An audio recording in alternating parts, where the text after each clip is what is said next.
বাংলার যুবসাথী প্রকল্প কিন্তু বন্ধ করে দেওয়া হয়েছে। তার প্রধান কারণ হলো বাংলা যুবসাথীর পরিবর্তে কিন্তু নতুন একটি প্রকল্প চালু করা হবে, যুবশক্তি ভরসা কার্ড। আমরা প্রত্যেকেই জানি যে আমাদের রাজ্যে কিন্তু নতুন সরকার গঠন করেছে, তো তারা কিন্তু বাংলা যুবসাথী প্রকল্পর নাম পরিবর্তন করে নতুন প্রকল্প যুবশক্তি ভরসা কার্ড এটি কিন্তু চালু করবে। যার ফলে কিন্তু আমাদের পশ্চিমবঙ্গবাসী যত যুবক যুবতী আছে আমাদের মনে কিন্তু কিছু প্রশ্ন এসেছে, যেমন এই টাকা কারা পাবেন, কিভাবে আবেদন করবেন, অনলাইনে হবে কি অফলাইনে হবে, পুরানো যুবসাথী অ্যাকাউন্টেই কি টাকা ঢুকবে, তারপরে কবে থেকে টাকা পাওয়া যাবে।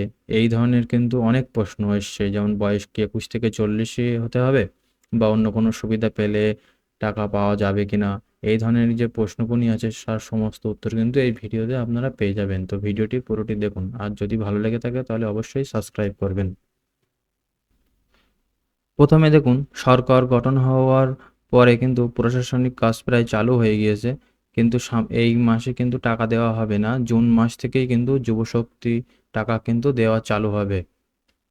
এবং পুরনো কিন্তু যে যুব সাথীর যে টাকা ঢুকতো যে অ্যাকাউন্টে, সেই অ্যাকাউন্টে কিন্তু টাকা ঢুকবে না। পুনরায় কিন্তু ভেরিফাই করা হবে সমস্ত তথ্য।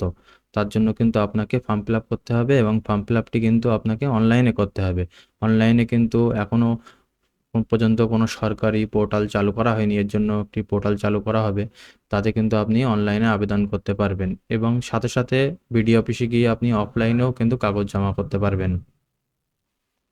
এবং সবথেকে ইম্পর্টেন্ট হলো যে বয়স কিন্তু 21 থেকে 40 এটি হওয়ার চান্স সবথেকে বেশি, যদিও অফিসিয়ালি কোনো অ্যানাউন্স হয়নি।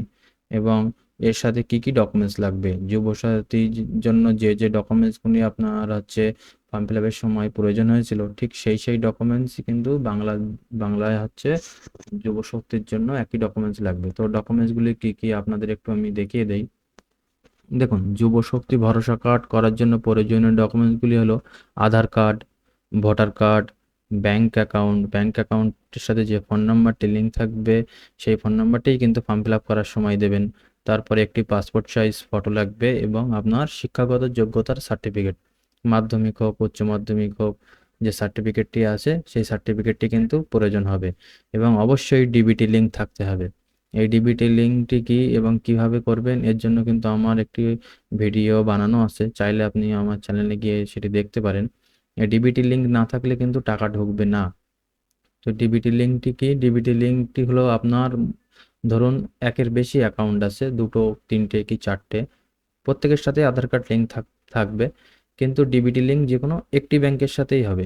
ডাইরেক্ট বেনিফিট ট্রান্সফার, এই ডাইরেক্ট বেনিফিট ট্রান্সফারটি হলো আপনার সরকারি কোনো সাহায্য পাওয়ার জন্য সরকারি টাকা কিন্তু আপনাকে আধার কার্ডে দেওয়া হয়, এবং আধার কার্ডের সাথে যে ব্যাংকে ডিবিটি লিঙ্ক থাকবে আধার কার্ডের মাধ্যমে সেই অ্যাকাউন্টেই কিন্তু সরকারি টাকা দেওয়া হবে। এছাড়া কিন্তু আপনার অ্যাকাউন্টে টাকা ঢুকবে না। তো ডিবিটি লিঙ্ক আপনার কোন ব্যাংক অ্যাকাউন্টের সাথে আছে, এবং চাইলে আপনি কিন্তু পরিবর্তনও করে নিতে পারবেন অনলাইনের মাধ্যমে আমার এই ভিডিওটি দেখে। এবং এই ভিডিওটি যদি আপনার ভালো লেগে থাকে, এই তথ্যগুলি যদি আপনার উপকার হয়, তাহলে এই ভিডিওর শেষে আমার চ্যানেলটিকে একটি সাবস্ক্রাইব করবেন এবং ভিডিওতে অবশ্যই লাইক দেবেন।